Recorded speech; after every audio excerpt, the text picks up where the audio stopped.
I'm sitting here in the dim glow of a single lamp, the only thing between me and the storm raging outside. Rain hammers against the window panes in a relentless percussion, each drop a cold finger tracing the curve of my spine. Thunder growls overhead, rattling the old wooden frame of this house as if warning me to leave. But I can't. I have to tell you what happened, because if I don't, I'm afraid it will happen again. I moved into this place 2 weeks ago, lured by the price and the promise of solitude. A century-old farmhouse tucked away in rural Pennsylvania, surrounded by miles of cornfields and shadowed by towering pines. The locals spoke of it as if it were cursed, whispers of strange lights and unearthly cries drifting from its windows at night. I laughed it off. Ghost stories are for campfires and late-night dares, not for a logical person like me. How wrong I was. The first night, I woke at exactly 2:13 a.m. I know the time because my phone buzzed with a weather alert. Severe thunderstorm warning. Outside, the wind shrieked through broken shutters and the porch light swung like a mad pendulum. That's when I heard it, a soft, dragging shuffle from the hallway just beyond my bedroom door. I froze, heart pounding so loud I thought it would burst from my chest. The sound stopped, then a faint whisper, like someone calling my name from the other side of a thick wall. I convinced myself it was the wind or my mind playing tricks. I pulled the covers over my head and forced myself to sleep. Morning came, and with it, the illusion of safety. But by the second night, the whispers grew bolder. They seeped through the walls, urgent and pleading. "Help me," they breathed, close to my ear. I bolted upright in bed, sweat beading on my forehead despite the chill. The hallway was empty, only the darkened corridor stretching away, doors closed and silent. Yet the whisper lingered, a tremor in the air that made the hairs on my arms stand on end. I spent the next day exploring the house, trying to find a logical source for the sounds. In the attic, buried beneath dusty trunks, I found an old leather-bound journal. Its pages were yellowed and brittle, filled with a cramped, looping script. I recognized the name scrawled on the inside cover, Abigail Marlowe. The entries detailed a woman's descent into terror. Footsteps in empty rooms, furniture moving on its own, voices crying out in the night. The last entry stopped abruptly. "He won't let me go. I can't." And then the ink smeared into an ominous blot. That night, I placed the journal on my nightstand and lay awake, the lamp casting jittery shadows across the ceiling. At 2:13 a.m., the rain intensified, drumming against the roof like an angry army. The air turned frigid. I heard the shuffle again, slower this time, deliberate, coming from the foot of my bed. My breath caught in my throat. I dared not move. A shape formed in the darkness. A woman in a tattered white dress, her hair tangled and dripping with rain I couldn't see. Her eyes were hollow pits, and her mouth opened in a silent scream. I wanted to run, but my limbs refused to obey. She reached out, fingers elongated and pale as moonlight. The whisper returned, louder now, desperate. "Find the locket. Free me." I bolted upright, and she vanished, leaving the room as silent as before. My heart pounded so hard I thought it would tear through my ribs. I grabbed the journal, flipping back through the pages until I found a mention of a locket. Silver, heart-shaped, hidden somewhere in the old house. According to Abigail, it held the key to her peace. I spent the next day in a frenzy of searching, under floorboards, behind loose bricks in the fireplace, inside the well out back. At dusk, soaked and exhausted, I discovered it tucked inside a secret drawer in the kitchen cabinet, a tarnished silver heart with Abigail's initials engraved on the back. I held it in my hand, feeling a cold pulse run through my palm. That night, I set the locket on my pillow and waited. At exactly 2:13 a.m., the air grew ice cold. The lamp flickered and died. In the pitch black, I heard her voice, clear and sorrowful. "Please." My hand moved of its own accord, reaching for the locket. I whispered her name, "Abigail," and suddenly the room flooded with a pale, bluish light. She stood at the foot of my bed, tears streaming down her ghostly face. "I've waited so long," she murmured, voice echoing like distant wind. "He won't let me rest." "Who?" I choked out. "The one who killed me." Her form shuddered. "My husband." The light dimmed, and I felt a presence behind me. Cold fingers brushed my shoulder. I spun around, but there was nothing, only the oppressive darkness pressing in. When I looked back, Abigail's eyes were filled with terror. "He's here," she hissed. "He won't let you leave." A low growl rumbled through the floorboards, and the bedroom door slammed shut. I lunged for the locket, pressing it to my chest as if it were a shield. The air crackled with electricity. Abigail raised her arms, and the room shook, the lamp shattering to pieces. A figure materialized in the corner, a man in a dark suit, face twisted in fury. His eyes were black voids, and he moved with a jerky, unnatural gait. "Abigail," he rasped, voice like dry leaves scraping over stone. "You belong to me." She screamed, a sound so filled with anguish it tore at my soul. I pressed the locket against her chest. Light flared, blinding me. When my vision cleared, the man was gone. Abigail collapsed, her form dissolving into motes of pale light that drifted toward the locket. With a final, grateful smile, she faded away completely. The next morning, I found myself on the porch, the locket clenched in my fist. Rain still dripped from the eaves, but the storm had passed. The house felt hollow, empty in a way that made my skin crawl. I left the locket on the front steps and drove away without looking back. I've been back once to make sure it's over. The windows were boarded, the front door padlocked. A for sale sign swung in the breeze, but no one has dared move in. They say the previous owner vanished without a trace. I can't help wondering if Abigail found peace, or if something darker still lurks in those walls, waiting for the next unsuspecting soul. Some nights, when the sky is heavy with rain and the wind moans through the trees, I swear I hear her voice in my dreams, calling out for help. I wake in a cold sweat, the whisper echoing in my mind. "Find the locket. Free me." I tell myself it's just a nightmare, but the memory of her hollow eyes and the weight of that silver heart in my hand feel all too real. Tonight, the rain has started again. The lamp beside me flickers, and I feel a chill that has nothing to do with the storm. I don't know if I'll sleep. All I can do is write this down so that if something happens, if I vanish like the others, you'll know what I faced. And maybe, just maybe, someone will have the courage to return to that old farmhouse, find the locket, and finally set Abigail's spirit free. Because some stories aren't meant to be forgotten. They linger, like the echo of footsteps in an empty hallway, or the soft whisper of a name in the dark. Story number 2. I never believed in roadside hauntings until the night I got stranded on Highway 89, rain lashing the windshield like a million icy needles. I was driving home from a business trip in Utah, exhausted, and the GPS had died hours ago. My phone showed one bar, flickering between service and oblivion. The sky was a roiling mass of clouds, and every mile marker I passed felt like it took an eternity to appear. When I saw the neon sign flicker Redwood Pines Motel, relief washed over me. It was the kind of place you see in B-movies, peeling paint a single row of rooms, and a red glow that looked more like warning than welcome. I pulled in, tires hissing on wet pavement, and made my way to the office, its window dark except for a faint lamp behind dusty blinds. I knocked. No answer. Then I heard footsteps, slow, deliberate, crossing the creaking wooden floor inside. The door swung open to reveal a man in his 60s, uniform wrinkled and damp. His smile was polite but strained, like he was used to late-night wanderers. "Need a room?" he asked, voice low, almost apologetic. I nodded and handed over my card. He checked me in wordlessly, slid me a rusty key labeled Room 7, and pointed down the hall. "Hot shower, clean sheets," he promised, though his eyes seemed to flick past me, scanning the shadows. Room 7 smelled of mildew and old carpet. The wallpaper peeled at the corners, revealing faded floral patterns underneath. I dropped my bag, flicked on the lamp, and heard thunder rumble through the walls. As I unpacked, I noticed the TV perched on a crooked stand, its screen dark.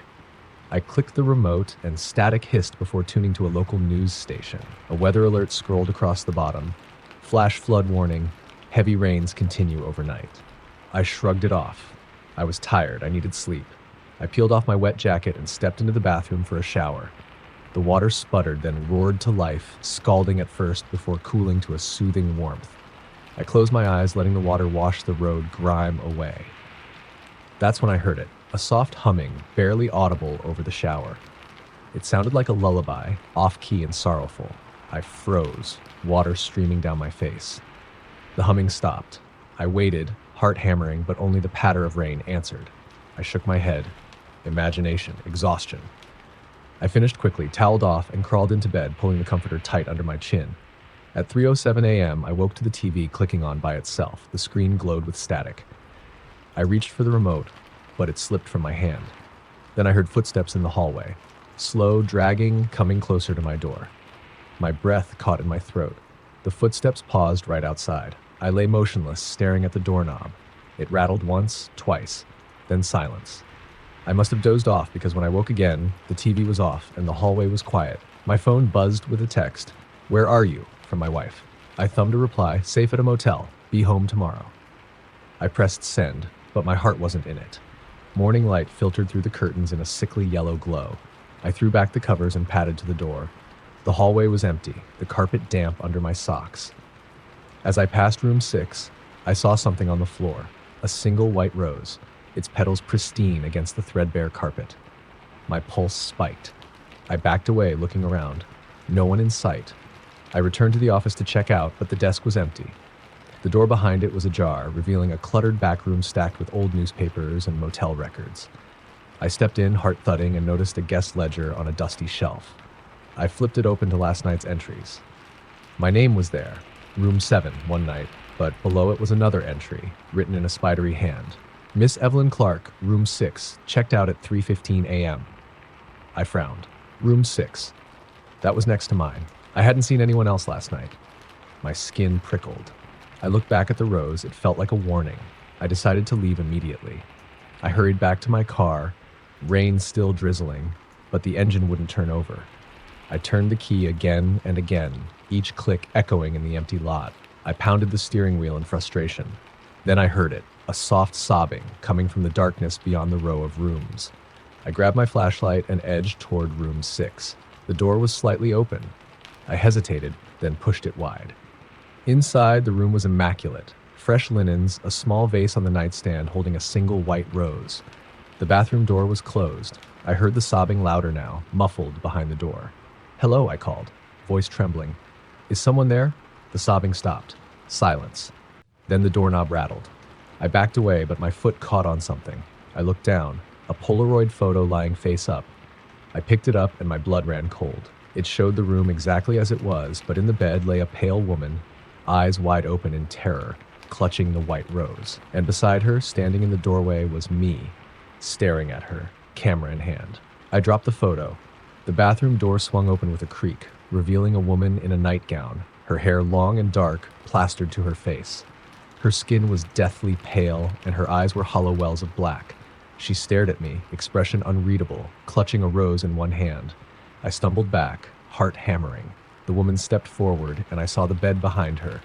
Crumpled sheets, a dark stain spreading across the mattress. I remembered the Polaroid. She had been here, and I had photographed her death. She opened her mouth in a silent scream, the air filled with the scent of wet flowers and something metallic. Blood. My flashlight flickered and died. I fumbled in the dark, my breath ragged. Then a cold hand closed around my wrist. I screamed and tried to pull away, but her grip was iron. "Why did you take my picture?" she whispered, voice echoing like distant thunder. "I'm sorry," I stammered. "I didn't know." She shook her head. "You saw me. Now you'll stay." I yanked free and bolted from the room, racing down the corridor. Doors slammed behind me, lights flickered, and the sobbing followed, rising to a wail that shook the walls. I burst into the parking lot and ran to my car, hands trembling as I turned the key. The engine roared to life. I slammed it into gear and peeled out of the lot, rain spraying behind me like a ghostly veil. I didn't stop until I reached the next town, miles down the highway. I checked into a modern chain hotel under harsh fluorescent lights. I peeled off my clothes, but when I unzipped my jacket, I found another Polaroid in the pocket. My room key resting on a bedspread, and there she was again, standing in the doorway, rose in hand. I dropped the photo onto the bed, my hands shaking. All night I lay awake, the neon from the parking lot sign bleeding through the curtains, and every time I closed my eyes, I saw her face.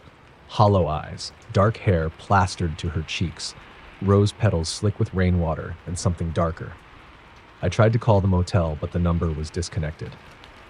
I looked up Evelyn Clark online. No record of her ever staying there, no obituary, no crime report.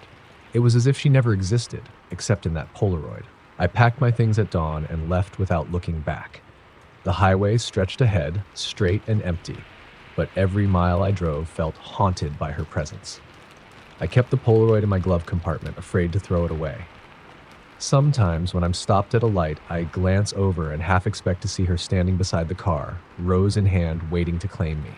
A week later, I got a call from my wife. "There's a package at the door," she said. "It's for you." I came home to find a plain white envelope on the doormat. Inside was a single Polaroid, the neon sign of Redwood Pines Motel, glowing red in the night, rain streaming down the letters. And in the window, I saw her, Evelyn, standing behind the glass, staring straight at me. I tried to burn it. I tried to bury it. The flames sizzled and died, the paper curling but refusing to blacken. The soil in the backyard swallowed it, but left the image untouched. Now it sits on my desk, under my lamp, and every time I look at it, I can hear her whisper, "Stay with me." I thought ghosts were stories, warnings told around campfires to scare children. But on dark, rainy nights, I realize there's something else. Lost souls tethered to a place by tragedy and anger, her luring the living to join them. I don't know why she chose me. Maybe because I saw her. Maybe because I photographed her death. Or maybe because I'm too weak to resist. Tonight, the sky is heavy with clouds and I can hear thunder rumbling in the distance. My car keys lie on the desk beside the Polaroid. I should drive away, never look back, but I can't move. I'm rooted here, listening to the rain, waiting for the knock on the door, because deep down, I know she's coming. And when she does, I'll have nowhere left to run. Story number 3. I never believed in the supernatural until the night I found the old radio in my grandfather's attic. He'd lived alone in that creaking Victorian house on the edge of town, collecting dusty relics from every decade. When he died, I inherited the place. The townspeople warned me. Strange things happen up there. I laughed it off. Ghost stories, I thought. Nothing more. The attic was a museum of forgotten things. Yellowed newspapers, tarnished silverware, moth-eaten quilts. Tucked behind a stack of battered suitcases sat a wooden radio cabinet, its dials stiff with age. I plugged it into an extension cord, half expecting nothing. But when I turned the knob, the radio crackled to life, spitting white noise into the gloom. At first, it was just static. I twisted the dial, hunting for music or news. Then, softly, almost drowned beneath the hiss, a voice. A woman's voice, low and urgent, whispering my name. "Michael! Michael!" My heart thudded. I snapped the power switch off. Silence swallowed the attic. That night, in my bedroom downstairs, I couldn't sleep. At 2 a.m., the radio in the living room clicked on by itself. I crept out of bed, blood pounding in my ears, and found the cabinet glowing with pale light. The dial spun slowly, stopping at a frequency where the static parted to reveal that same whisper. "Help me." I reached for the knob, but the radio shut off.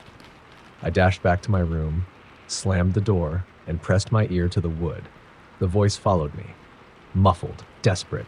"Find me, please." Over the next 2 days, I scoured my grandfather's journals for clues. He'd mentioned a woman named Lillian Crawford, a housekeeper who vanished in 1948.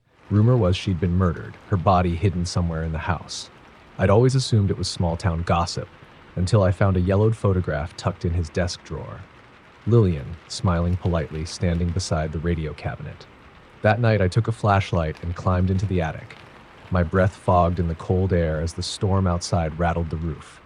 I flipped the radio on and the dial landed on a clear channel. Lillian's voice crackled through.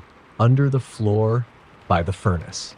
My hands shook as I pried up the rotting floorboards near the old oil furnace. Beneath lay a bundle wrapped in oilskin. I unwrapped it to reveal a rotted dress and a small wooden box. Inside the box, a tarnished locket bearing Lillian's initials. My stomach turned to ice. I called the police. 2 officers arrived at dawn and descended into the attic with me. I pointed to the spot. They lifted the boards and opened the box. But there was nothing there. No dress, no locket, just dust and splintered wood. The officers exchanged uneasy glances, then left, muttering about pranksters. That afternoon, I packed a bag. I couldn't stay in that house another minute. I drove to a motel in the next town, heart still racing. I unpacked my things, determined to leave the radio behind. But when I pulled into the motel parking lot, I saw it. The radio cabinet sitting on the front step of my grandfather's porch, as if waiting for me. I must have dropped it from my truck without noticing. I didn't stop to retrieve it. In my motel room, I locked the door and sat on the bed staring at my phone. At exactly 3:33 a.m., the radio crackled to life beside me, though I'd left it behind. I jumped up. The static coalesced into Lillian's voice, louder now. "You can't run. You found me." Now stay. I backed against the wall as the lamp flickered. The temperature plummeted. A shape formed in the corner. A woman in a faded maid's uniform, hair streaked with gray. Her eyes were hollow wells of sorrow. She drifted toward me, the radio's glow illuminating her gaunt face. "I've been alone for so long," she whispered. "Will you keep me company?" I stumbled backwards, slamming into the door. My hands trembled as I fumbled with the lock. The spirit reached out, fingers brushing the radio's dial. The frequency shifted, and I heard another voice, my own, muffled, crying out for help. It sounded like a recording of me, made just moments ago. I wrenched the door open and bolted into the hallway. The lights above sputtered and died. The radio's hum followed me, echoing down the corridor. I didn't look back until I reached the lobby. The night clerk, an elderly man with hollow eyes, stared at me as if he'd been expecting my arrival. "You shouldn't have brought her with you," he said softly, as the radio's static seeped through the walls. Before I could reply, the lobby lights flickered back on. The radio sat on the counter, its dials spinning on their own. The clerk's face twisted in sorrow. "She's hungry for company."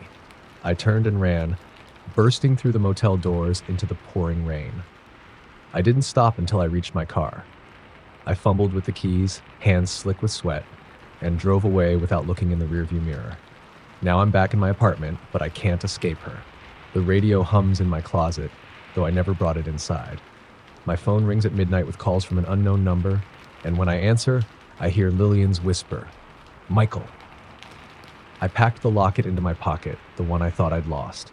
It's cold against my skin, pulsing like a heartbeat. I know what I have to do. Return the locket to her box in the attic, lay her spirit to rest. But every time I think I'm ready to face that house again, I hear the radio's static call me back. Come home. Tonight, the sky is heavy with thunder. I can feel her just beyond the door, waiting. I don't know if I'll make it back to the attic or if I'll ever escape the sound of that radio. But I have to try, because if I don't, she'll never be alone again. Story number 4. I pulled off Route 28 under a sky bruised purple by gathering storm clouds. The old cabin stood at the end of a gravel drive, its windows dark except for a single flicker of light in the attic. I'd rented it for a week's solitude. No phone signal, no distractions, just me and my laptop. Perfect, I'd thought, for finishing my novel. I didn't believe in ghosts. I believed in deadlines. That first night, rain pelted the tin roof like 1,000 nails. I sat at the desk beneath the attic window, tapping keys until my fingers stung. At exactly 2:17 a.m., the power cut out. My heart thudded as the room plunged into pitch. I fumbled for my flashlight and clicked it on, only to find the desk drawer yanked open, its contents strewn across the floor. Pens, loose pages, my grandfather's brass letter opener. A cold draft brushed my neck. I spun around. The attic door was cracked ajar, though I'd closed it hours before. I hesitated, then crept toward it. Beyond lay the narrow stairs leading down. At the top step, something caught my light. A small hatch in the wall, its latch freshly oiled. I hadn't seen it before. My breath hitched as I knelt and lifted the panel. Inside was a leather-bound notebook and a stub of pencil. I opened the first page. In shaky script, Day 47. I hear him whispering through the walls. He wants me to write. I flipped through, the writer's name, Henry Blake. He'd been here last summer, chasing inspiration. The entries grew frantic, lines about a hollow child who haunted his drafts, demanding a story of its own. The last entry was smeared, as if the writer had wept over it. He calls me at 3:33. I cannot stop writing. A thunderclap shook the cabin. I slammed the hatch, my pulse pounding. I shoved the notebook into my bag and retreated to my bed, but sleep abandoned me. Outside, the wind moaned through the pines, and somewhere deep in the walls, a scratching began. Soft at first, then insistent, like fingernails tracing plaster. By morning, exhaustion weighed me down, but curiosity gnawed at my mind. I brewed coffee and carried the notebook to the living room, sitting beneath the high beams as sunlight filtered through rain-streaked windows. The pages told of Henry's descent, words appearing on his page that he hadn't typed, margins scrawled in a child's hand. More. Finish it.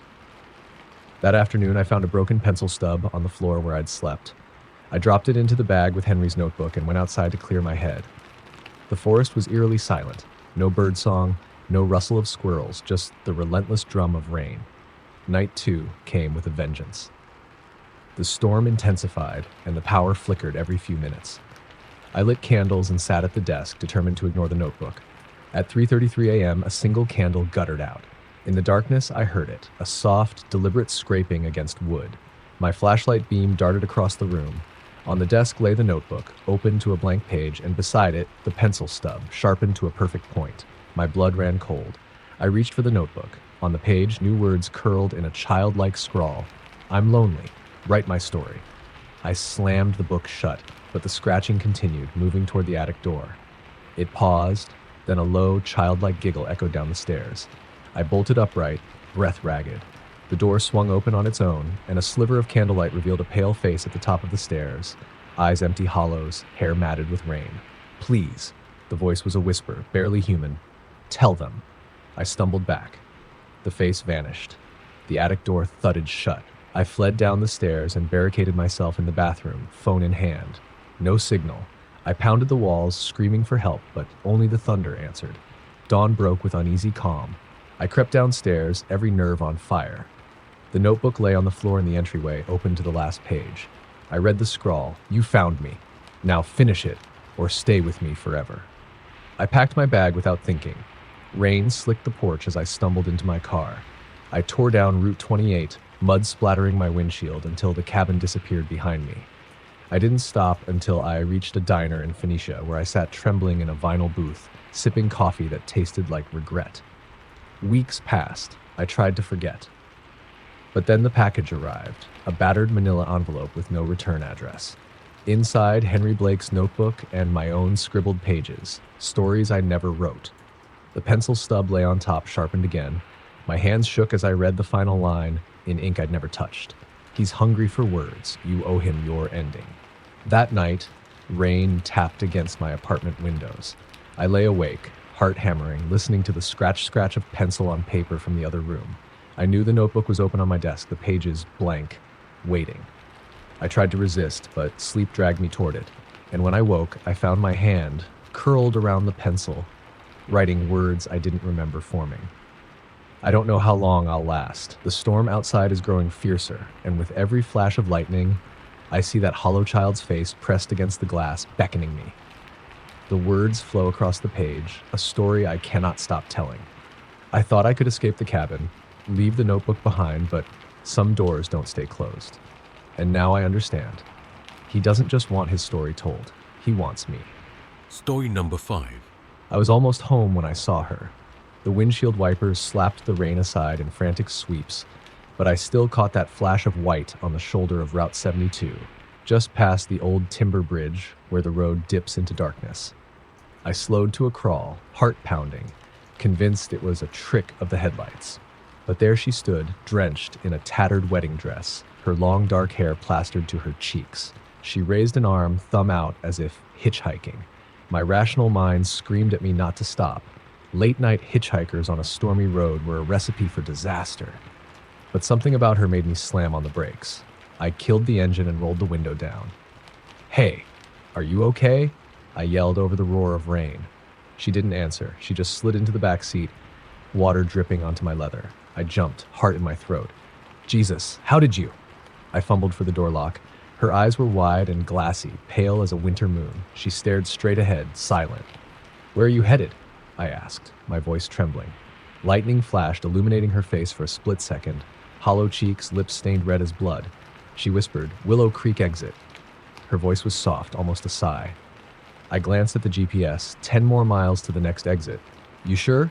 It's miles out of the way." She didn't reply. The rain hammered the roof, and the engine idled in a shaky growl. I swallowed. "Okay, hold on."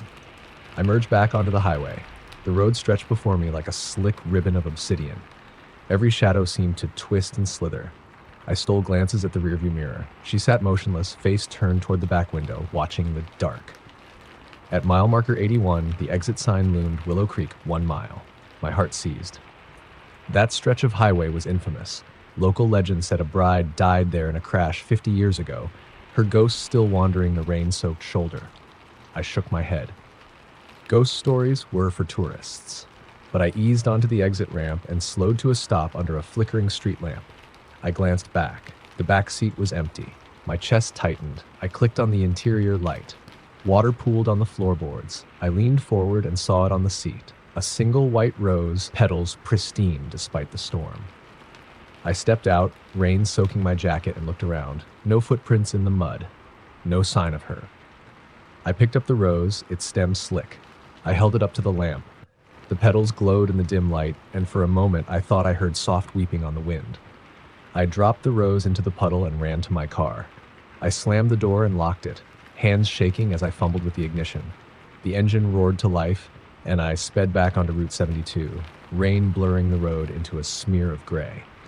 At home, I locked every door and peeled off my wet clothes. I found the rose still clinging to the edge of the floor mat. I picked it up with trembling fingers, still perfect, still dripping.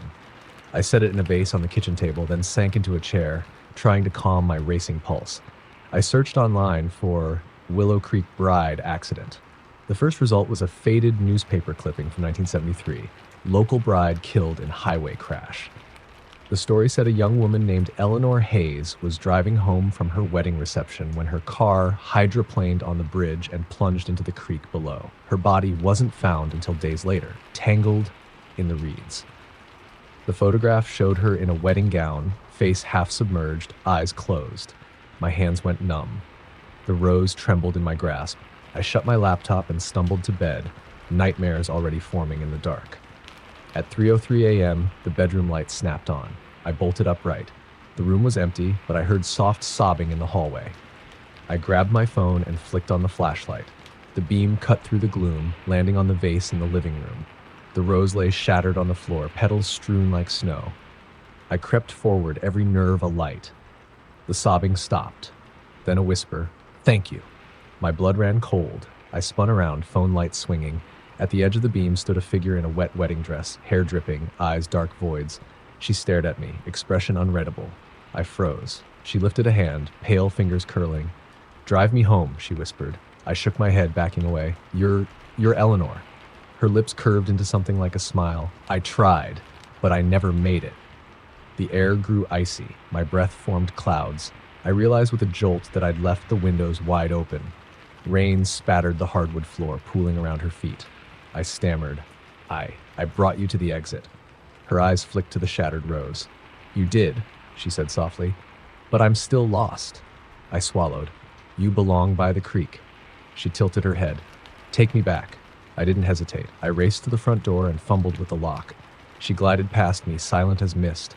I followed her into the night, rain soaking me to the bone. The road stretched out, deserted. I unlocked my car and climbed into the passenger seat. The engine sputtered. Dead battery. I cursed, then turned to her. She was already gone, the seat empty, as if she'd never been there. I ran back to the house, heart hammering. The door slammed behind me. The sobbing started again, echoing through the walls. I pressed my back to the door, hands pressed over my ears. "Go back to the creek," I screamed. The sobbing stopped. Silence. Then a soft thud, like a rose falling. I opened my eyes. The vase lay broken on the floor, water and petals swirling. The whisper came again, so close I felt warm breath on my neck. "Thank you." I haven't slept since. Every rainy night, I lie awake, listening for the scrape of dress fabric on hardwood, the soft weeping of a bride who never made it home. And sometimes, when the wind howls just right, I swear I see her in the back seat, pale face pressed against the glass, waiting for me to drive her back to the creek. I'll never stop hearing her whisper my name. Story number 6. I never meant to spend the night in Hawthorne Point Lighthouse. When I inherited the place from my great-aunt Rose, who vanished 20 years ago, I thought it would make a hell of a weekend getaway. Isolated, scenic, perfect for clearing my head. I didn't believe the warnings in the townsfolk's voices. Don't go up there when the fog rolls in. I laughed it off as superstition. How wrong I was. I arrived just before dusk. The sky was bruised purple, the sea churning beneath the cliff. The lighthouse's white paint was flaking, windows clouded with salt spray. I hauled my bag inside, propped the door open against the wind, and flicked on my flashlight. The beam danced over peeling wallpaper and an ancient oil lamp on a dusty table. I found the circuit breaker and flipped it. One bulb in the entry hall sputtered to life. Everything else stayed dark. I set up my sleeping bag on the cold stone floor and climbed the spiral stairs to inspect the lantern room. At the top, a massive Fresnel lens loomed, its brass rings dulled with rust. Outside, waves crashed against the rocks in a deafening roar. I thought it was dramatic, almost romantic, until the first clap of thunder shook the whole tower and I realized I was utterly alone. I settled back downstairs, unpacked a thermos of coffee, and flipped through my aunt's journals. Her messy scrawl about daily maintenance, weather observations, recipes for clam chowder. On the last page, the handwriting grew shaky. The fog comes at midnight. He's waiting. I must leave. No date. My chest tightened. At 11:47 p.m., the power cut out. The single bulb winked and died. I cursed, then reached for my flashlight. The beam caught movement, a slip of paper tucked under the oil lamp. I picked it up, a crude map of the lighthouse grounds with a red X at the base of the tower. In the margin, in my aunt's spidery hand, find the door. Outside, wind rattled the windows. I forced myself downstairs, following the map by flashlight. At the back of the building, half hidden by overgrown brush, I found it. A narrow hatch set into the stone foundation. The latch resisted, then gave with a groan. Inside was a narrow crawl space, damp and reeking of salt and mildew. I shone the light ahead. A wooden door, splintered but intact. My heart hammered. I pried it open to reveal a small chamber, no more than 6 feet square. The walls were lined with wooden pegs, each holding a single item: a tarnished compass, a child's rag doll, a rusted key, and dozens of brittle photographs of people I didn't know, all staring with hollow eyes. In the center of the floor lay a leather satchel. I knelt and unzipped it, revealing a leather-bound diary stamped M. Hawthorne. I flipped it open. The first entry was dated August 1932. Mary Hawthorne, the lighthouse keeper's wife, wrote of loneliness, of storms that raged for days, of a presence she felt behind her, whispering in the wind. The entries grew frantic. He watches from the cliff. I can hear him tapping on the glass. I must protect the children. The final entry in ink, almost washed away. He's taken them. Tonight I go after them. A low moan echoed through the crawl space. I jumped to my feet, flashlight shaking. The hatch above banged as if something heavy was trying to force its way in. I scrambled back, diary clutched to my chest, and heard a whisper behind me. Help us. I bolted out of the chamber, slamming the hatch shut. The wind howled, and for a moment I thought I saw a pale shape glide past the window. Tall, gaunt, with eyes like polished coal. I raced up the spiral stairs 2 at a time, nearly slipping on the wet stone. At the top, I fumbled for the lantern room door. It swung open into the storm, and a blast of cold fog rolled in, stinging my face. I slammed it shut and wedged a wrench under the latch. In the dim glow of my flashlight, I saw footprints appear in the fog on the metal walkway outside. Bare footprints, dripping salt water, leading around the tower. I pressed my face to the glass, nothing but mist and the angry sea. At midnight on the dot, the Fresnel lens clicked on, shining a beam into the storm. I hadn't turned it on. The light swept the darkness, and I saw them. Small figures standing on the rocks below, their forms twisted, their faces hidden by rain-slicked hair. Children, I realized with a lurch, children in soaked clothing staring up at me with empty eyes. My flashlight flickered and died. The room went black except for the lantern's beam. A child's voice, soft and broken, whispered, "Mama?" Then another, "Mama?" And then a chorus, rising like a tide, "Mama, come back." I backed away, heart pounding so hard I thought it would burst. The beam swung toward the hatch, toward me. The glass cracked with a splintering scream, and cold water sprayed into the room. I tumbled back, the diary slipping from my grasp. I scrambled to my feet, snatched the diary, and raced down the stairs, past the photos, past the satchel, out into the wind. The hatch slammed shut behind me with a final thud. I didn't stop running until I reached my car, rain pelting the windshield as I fumbled with the keys. The engine caught, and I peeled out of the gravel drive, headlights cutting through the fog. I didn't look back until I reached the highway. There, under a flickering road sign, I saw her, Mary Hawthorne, standing at the cliff's edge, her dress soaked and clinging, her hair plastered to her face. She held something in her arms, 2 small bundles swaddled in seaweed and driftwood. She looked at me, and I saw her eyes, hollow, grieving, pleading. I drove on, tears mingling with the rain on my cheeks. When I finally reached the town's diner at 3 a.m., I burst inside, soaked and shaking. The waitress wrapped me in a blanket and poured hot coffee into my hands. I told her everything: the diary, the hatch, the children, Mary's ghost. She nodded solemnly. The old lighthouse has always been cursed, she said. Every keeper lost their family to the sea. Mary tried to save them, tried to keep their souls here, but the storm claimed them all. Now she waits for someone to finish her story. I never went back to Hawthorne Point. I couldn't, but I carry the diary with me, its pages filled with Mary's sorrow and her warning. He comes with the fog. He takes what he wants. Tell them to stay away. Some nights, when the wind rattles my windows and the rain hammers the roof, I swear I hear the Fresnel lens clicking on and the soft echo of children's laughter drifting on the breeze. I close my eyes and see Mary's face in the storm, her arms outstretched, carrying her lost children back to the sea. I keep Mary's diary locked in a drawer, but sometimes I open it, running my fingers over her faded words. I know the story isn't finished. Her voice still calls in the fog, and the children still wander the rocks below the tower. And I'm the only one who knows where their souls lie buried. If you ever find yourself near Hawthorne Point on a dark, rainy night, stay in your car. Don't get out to look at the view. Don't listen for the wind. Because if you hear a child's laughter carried on the storm, you'll know Mary is calling you home. Story number 7. I never expected my freshman year at Westbrook University to turn into a nightmare. But then I never believed in ghosts. The storm rolled in the day I moved into Hallowell Hall. The sky a bruised purple canvas, thunder rattling the old brick facade. By the time I reached the 4th floor, rain was sluicing through the courtyard below, and the narrow stairwell smelled of damp stone and mildew. Room 412 was smaller than I'd hoped.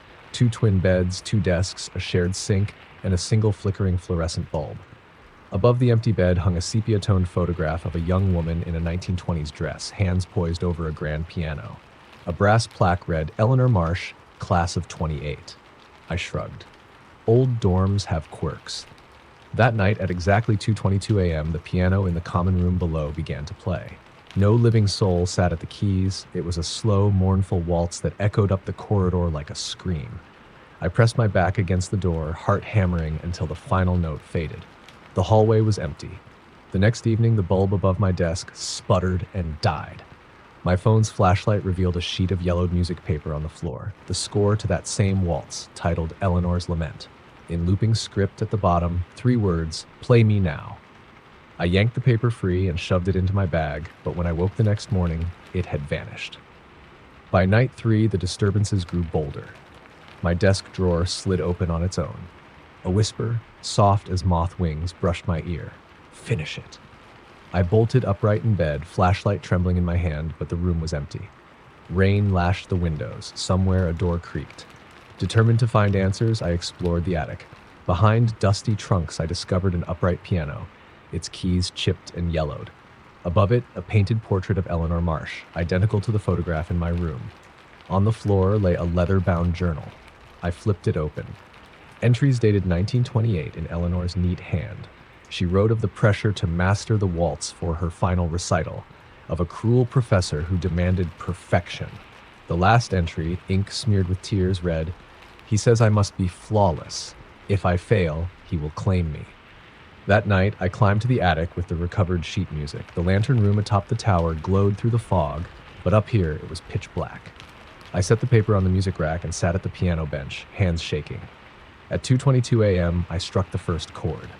The waltz unfurled, haunting, elegiac, each note trembling in the stale air. Halfway through, I felt her. I glanced over my shoulder. Eleanor stood in the doorway, her dress sodden with mud, hair plastered to her cheeks, eyes hollow and pleading. She drifted forward, lips moving in silence. My fingers faltered, but the waltz demanded completion. I pressed on, and as I struck the final chord, the attic lights flickered and the piano stuttered to silence. In the sudden darkness, I heard a soft sigh like wind through autumn leaves. The lantern's glow pulsed once, twice, and I saw her face, translucent and serene. She raised a pale hand, touching the sheet music. My flashlight beam caught the moment her features relaxed, grief melting into peace. "Thank you," she whispered, voice echoing like a distant melody. I fled down the stairs, the journal clutched in one hand, the sheet music in the other. Rain pelted me as I burst through the dorm doors and didn't stop running until I reached my car. I drove through the storm without looking back. I never returned to Hallowell Hall. I switched dorms the next day and handed the journal to the campus archivist, who promised to preserve Eleanor's story. But I kept the sheet music, Eleanor's lament, tucked inside my guitar case. Sometimes when a storm gathers and the wind whistles through the trees, I play that waltz on my old keyboard. The melody fills the room, mournful yet beautiful, and for a fleeting moment I feel her presence behind me, a soft exhale, a gentle touch on my shoulder. Then the last note fades, and I know she's gone, finally at rest. Story number 8. I never planned to ride the Pacific Surfliner that night, least of all in a storm like this. But the rain was coming down in sheets when I left Los Angeles, and the only seat left was in coach 46A, just behind the last vestibule. I settled in, earbuds in, eyes half closed as the train rattled its way up the coast. At exactly 2:31 a.m., a sharp jolt woke me. The lights above flickered and the PA crackled to life. "Passenger in 46A, please proceed to the next car." My heart skipped. I fumbled out of my seat and peered down the aisle, empty. Outside, lightning illuminated the cliffs and the angry Pacific waves smashing the rocks below. The door to the next car slid open with a hiss. I stepped through. The coach was deserted. Seats glistened with rainwater blown in through my open door. I heard footsteps behind me, slow but deliberate. I spun around. A man stood in the vestibule, drenched, uniform from another era. Brass buttons, a brimmed conductor's cap dripping seawater. His face was pale as moonlight, eyes deep hollows. "I missed my stop," he whispered, voice distant, like an echo in a tunnel. Before I could answer, the light snapped off. Pitch black. The train rattled forward, and I stumbled against the seat. When the lights flickered back on, he was gone. My pulse pounded so loud I could almost hear it over the storm. On the floor where he'd stood lay a brass badge. W.H. Collins, brakeman. Cold and slick with rain. I picked it up. The train howled through a tunnel of wind and steel. A flash of lightning lit the car, and for a heartbeat I saw him in the window's reflection, standing on the cliff outside. Then he was beside me again, silent, staring at the badge. "He dropped it here," he said, voice barely more than a breath. "Without it, I can't leave." My hands shook. "You want it back?" He nodded. "Please." The lights went out again. When they returned, the vestibule doors stood open. Rain sluiced in, drenching the floor. I followed him onto the platform between cars, heart racing. The wind whipped around us, carrying the smell of salt and oil. He led me down the tracks toward a rusted maintenance hat half hidden by the cliff's shadow. The door hung ajar, swinging in the wind. Inside was a single lantern, flickering weakly. On a peg above it hung his cap. I reached up, the brim stiff and soaked, and handed it to him.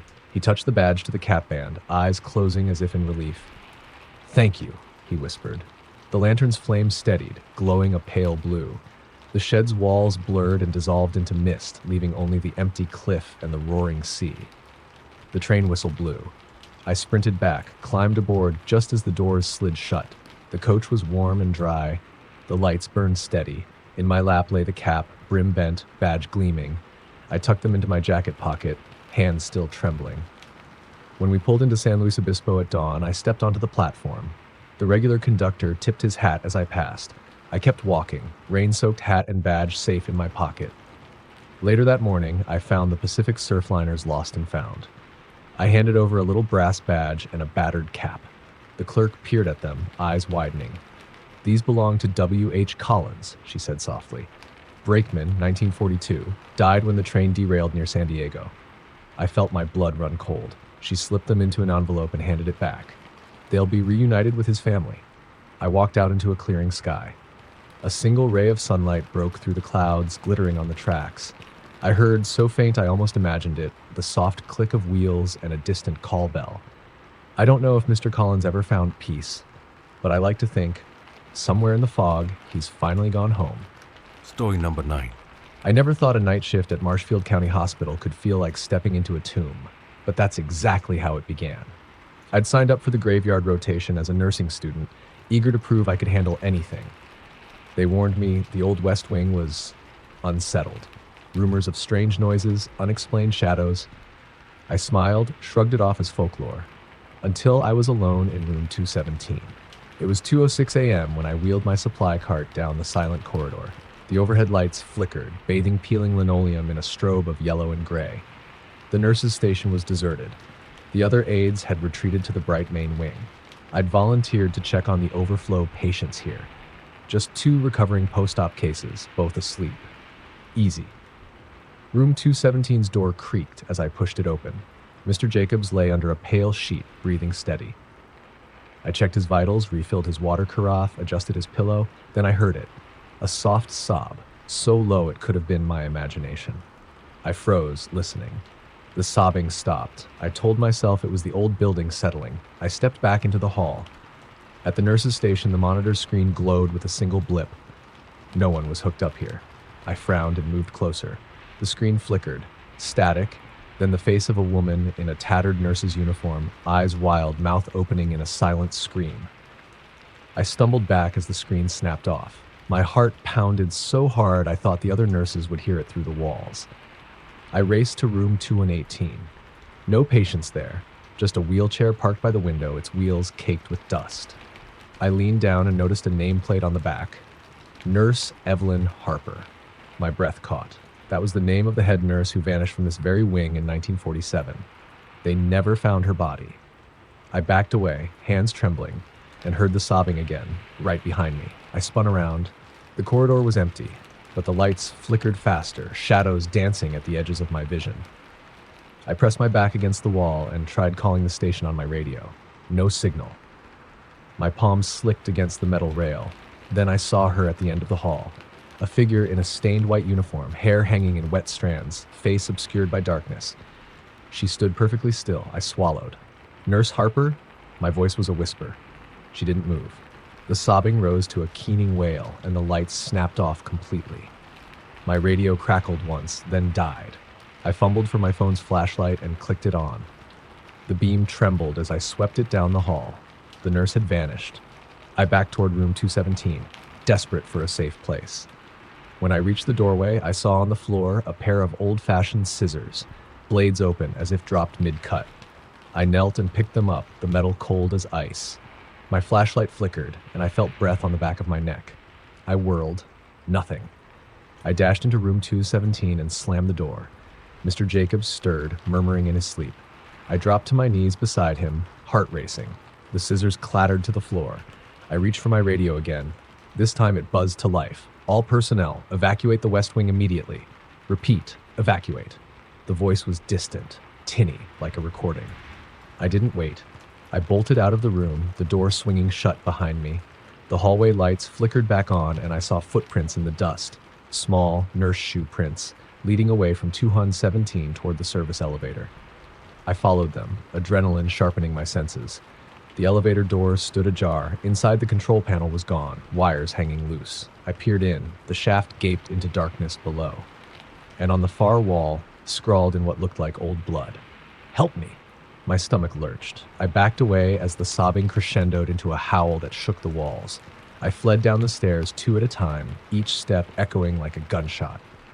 The main exit was ahead, lights blazing, security guards herding me outside. I didn't stop until I was in my car, doors locked, engine roaring. I held the scissors in my lap, unable to look away from their open blades. The rain pounded the windshield as if trying to wash away what I'd seen. That night, I couldn't sleep.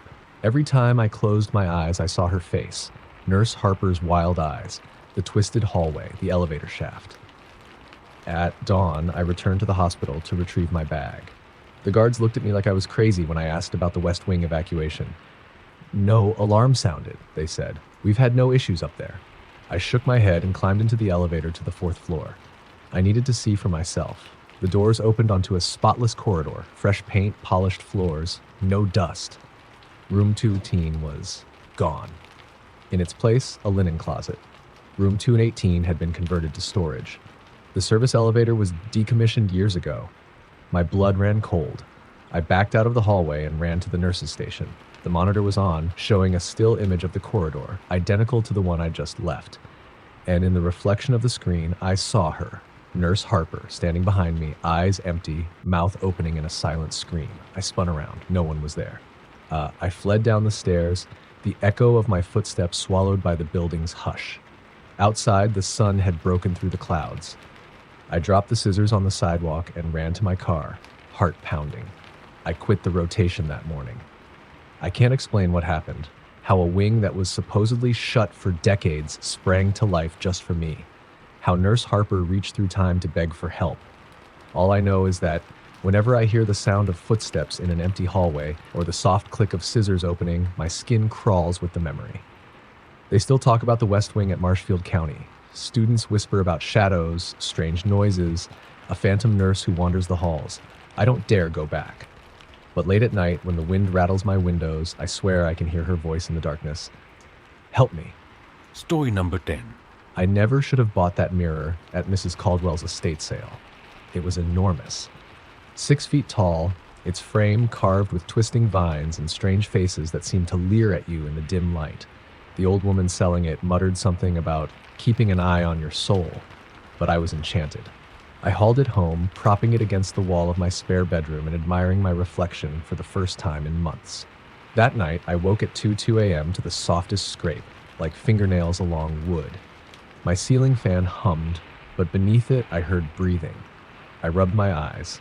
The mirror stood in the corner, utterly still, until I saw movement behind my own reflection. A pale face pressed against the glass, eyes wide and empty. I shot up, flashlight in hand, and swung the beam across the room. Nothing.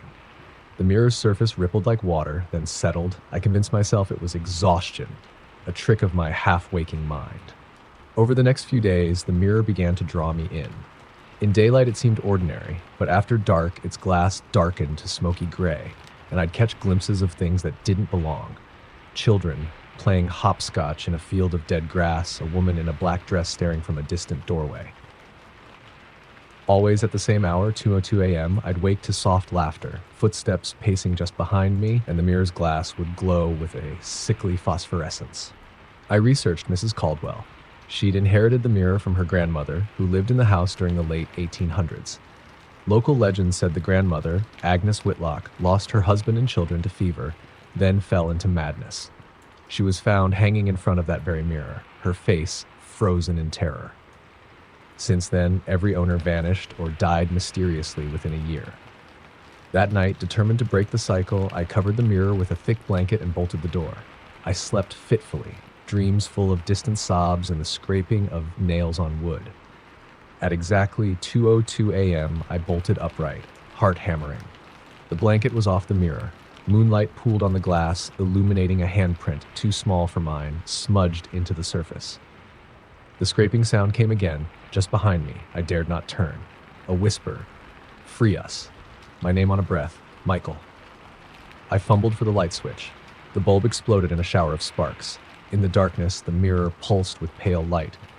I heard footsteps behind me, soft but relentless, circling the bed. I tore off the blankets and lunged for the door, locked. I hurled myself at the mirror, smashing my shoulder into the glass. It didn't shatter. Instead, the surface rippled open like a doorway. Through the rippling pane, I saw a long hallway, lit by flickering gas lamps. At the far end stood Agnes Whitlock, her face twisted in grief. Beside her, 3 children reached for me with skeletal hands. I screamed and stumbled backward. The hallway vanished, the mirror's surface stilled. I crashed to the floor, panting, sweat slicking my skin. The breathing was gone. The room was silent, too silent. At dawn, I dragged the mirror into the garage. I tried to smash it with a hammer, but the blade bounced off the glass like rubber. I called a salvage yard. They refused to come near it. I looked up local exorcists. None answered.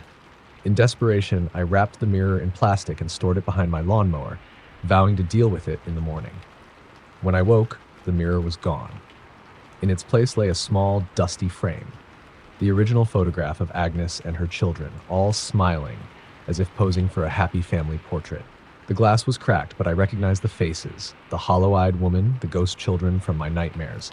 I heard a soft tapping behind me, light footsteps on carpet. I turned. The mirror stood in my bedroom doorway, its blanket gone. And in the glass I saw myself, pale, terrified, trapped behind the glass, reaching out. I don't know what to do. The mirror calls to me, and every night at 2:02 a.m. the tapping begins again. I feel them behind me, breathing down my neck, begging, free us. I'm writing this by flashlight, afraid to look up. I can hear the scraping now, closer, urgent. If you ever come across an antique mirror carved with twisting faces, leave it where it is. Don't buy it. Don't look too long at your reflection. And whatever you do, don't answer the whisper when it calls your name.